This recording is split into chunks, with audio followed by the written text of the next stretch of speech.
I was a truck driver until around 2015, when I retired due to a back injury. Back in the early 90s, something happened that I never told anyone about. I made a big mistake back then, and it would completely ruin my life if anybody found out. It's been weighing heavily on my conscience lately, so I decided to share it. It was my first or second year on the job, and I was doing some less desirable routes while I worked my way up in the company. I was really thankful to my boss for hiring me, because I had a criminal record at the time.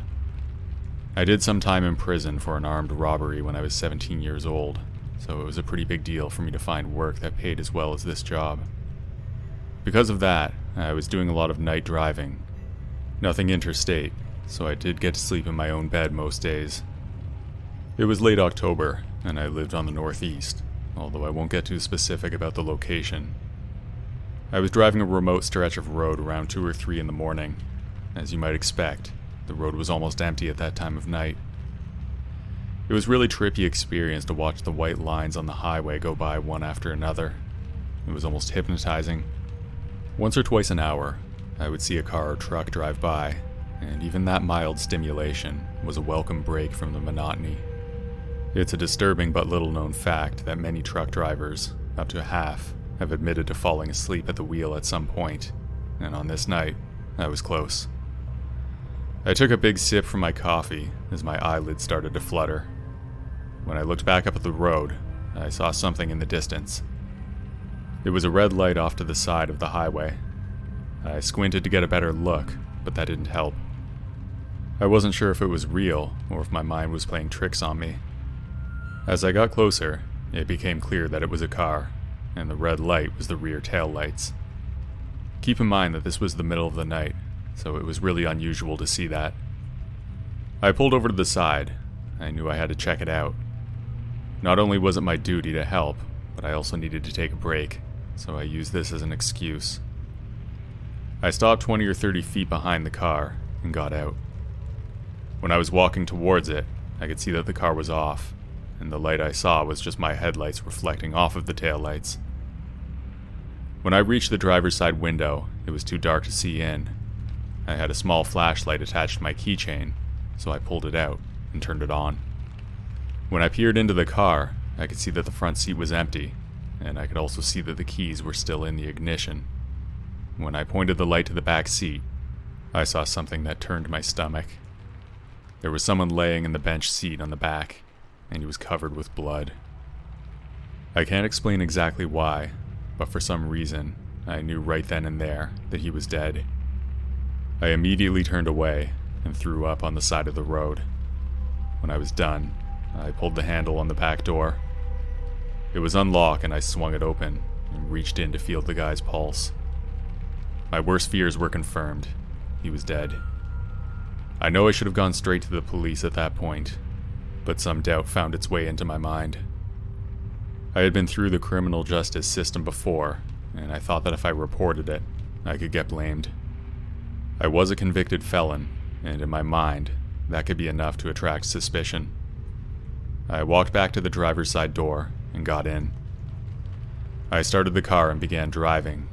I knew the area well, and there was a small lake a few miles away. I headed there planning to push the car in. As I drove, I kept looking into the back seat, hoping the man would wake up. I knew that wouldn't happen, though. He was cold as a stone when I touched him. When I got to the lake, I stopped the car and shifted it into neutral. Then I pushed it into the water and watched it sink to the bottom. Tears were running down my face the entire time.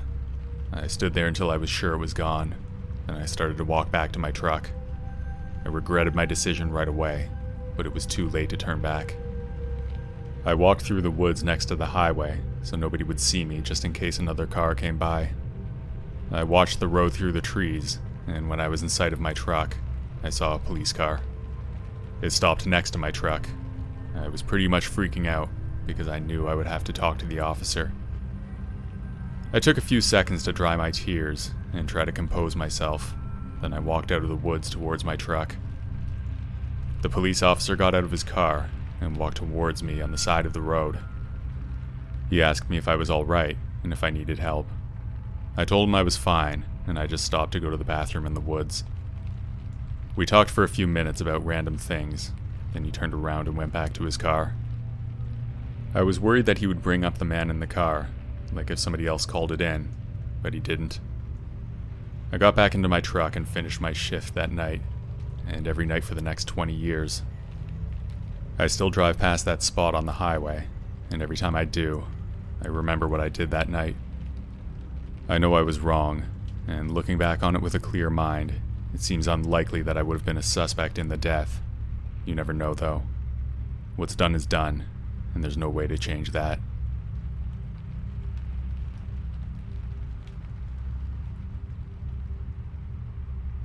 I've been driving trucks since my early 20s, and I'm 35 now. At the time of this incident, I was hauling garbage across the border between Canada and the United States. Not my dream job, to be honest, but I make over $90,000 a year, and I never finished high school, so it's not all bad. I would usually start at 6 a.m., and as soon as I adjusted to the early mornings, I didn't mind the hours. The roads were always really peaceful for the first couple hours of the day. It's nice to have the road to myself for a bit. Also, it's pretty dangerous on the roads, especially when it's busy. I was driving down a road that I didn't normally use. There was a stretch of my normal route that was closed for construction, so I had to take an alternate way. The road I was on was not exactly a highway. It was a single lane each way, and there was forest on both sides. It was just past 6 in the morning. I had just started the day, and the sun was barely up. It was early April in northern Michigan, and the morning was cold, probably around freezing. My hands were shaking on the wheel because the truck still hadn't warmed up completely.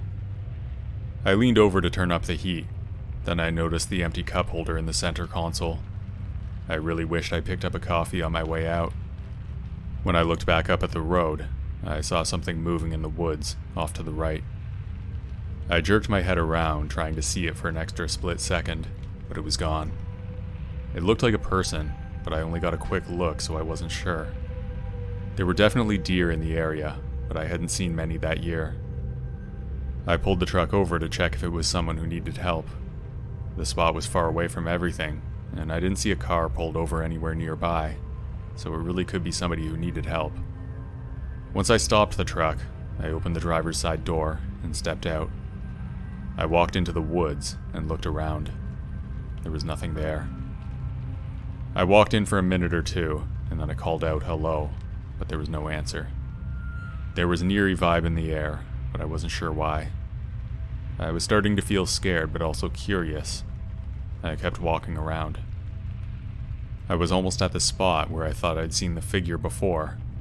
That was when I saw something on the forest floor. I walked towards it, and when I got there, I realized I was standing over a pile of bloody clothes. I even noticed a piece of duct tape that was attached to one of them. I looked up quickly and scanned the area, but I couldn't see anyone. The forest was sparse and I could see a fair distance in all directions, but the coast was clear. I turned around and ran back to my truck. I jumped in the front seat and locked the door. Then I dialed 911. The spot was a fair distance from the nearest town, but the police arrived in less than 10 minutes. We went back to that spot in the woods, but there was nothing there. I was sure that I'd led them back to the right spot, but it was simply empty. I was worried that the officer would think I was lying, but he took it very seriously and called for backup. There was a search in the forest based on my report, but nothing was ever found. It's been almost 2 years since this happened, and I've been keeping a close eye on the news since.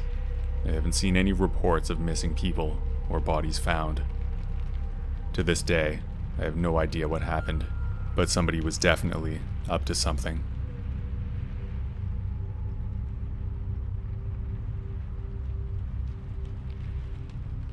This happened last year when I was driving across the country alone to visit family on the East Coast. I lived in Texas at the time. I'm afraid of flying, so I try to avoid it at all costs. I've done this trip a few times and I actually enjoy having the time to myself. The trip would be 2 solid days of driving, so I would stop at a hotel or motel for a night on the way. I was about 2 hours into my journey, and I already had to go to the bathroom, so I pulled into a rest stop which I had been to many times before. I wasn't that far from home after all. I got out of my car and started walking to the building. When I was almost there, a truck pulled up to me and someone started trying to talk to me. It was a large white transport truck, a full-sized 18-wheeler that looked to have a full load. The truck was still running, so I couldn't tell what he was trying to say. I think he offered me a ride or something, but I don't know why, because pretty much everyone at that rest stop had gotten there by car. I didn't know what to do, but I didn't want to be rude, so I just smiled and nodded, and then I simply walked away. I didn't think much of it at the time, so I went in and used the washroom. When I came out, the truck was gone. I walked back to my car and drove away. The incident was far from my thoughts as I continued my ride. I drove another few hours. Eventually, I looked through my rearview mirror and I noticed a large white truck in the distance behind me. My mind went to that guy from before, but there was no way to know if it was really him. White is a common color for trucks, so it wasn't that troubling. I couldn't help but remember that guy, though. I kept an eye on my mirror for the next few hours, and I didn't see that truck again. When the sun began to set, I started to look for a hotel or motel close to the highway. There was a truck stop on the left side of the road with a small motel next door. It was far from luxurious, but for the situation, it was perfect. There was even a restaurant, which was a welcomed feature, because I was really hungry after the full day of driving. I parked in the mostly empty parking lot and went to the office. I rented the cheapest room, then went to the restaurant. When I was done, I walked out and headed to my room, but I noticed something. In the truck section of the parking lot, there was a truck that strongly resembled the one that I'd seen earlier. I walked over to it and looked in the window, but it was empty. After that, I went to my room and locked the door. Then I laid down on the bed and fell asleep almost instantly. It was only around 9:30 p.m., but I was really tired from the day. The next thing I remember is waking up in the dark room. I could hear a noise from outside my room. It was a kind of metallic grinding type of sound that was coming from my door. I got up and walked towards it, and then I peeked through the window. There was someone out there. It was a man, and he was doing something to my door, trying to break in, I assumed. I ran over to my phone and called 911. The man must have heard me talking to the police, because the next time I checked, he was gone. An officer arrived, and when he did, I told him that someone was trying to break into my room. There was a security camera nearby, and the police showed me an image of the man. It was the guy from before. When I saw that, I described his truck and told him about the incident from the rest stop. With that information, they were able to track the guy down and arrest him. The creepiest part was that at the time, I thought I was being paranoid, but I was actually being stalked. I'm thankful every day that I woke up when I did, because if he got into my room while I was asleep, it would have been really bad.